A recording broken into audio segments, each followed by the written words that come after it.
Истински екшън с летящи дрони и юрли ще се разрази в небесата над Холандия, след като местната полиция реши да използва грабливите птици, за да се справя с роботизираните летателни апарати.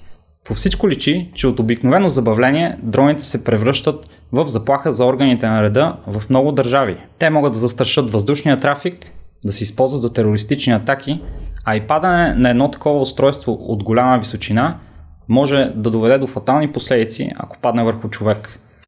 За сега орлите имат известни успехи с улавянето на по-малки модели дрони. Целта е птиците да бъдат използвани, когато другите методи за прихващане на летящите машини могат да се окажат опасни за околните хора. Проблемът обаче е, че самите орли не са застраховани от наранявания, ако се докоснат до перките на автономните апарати.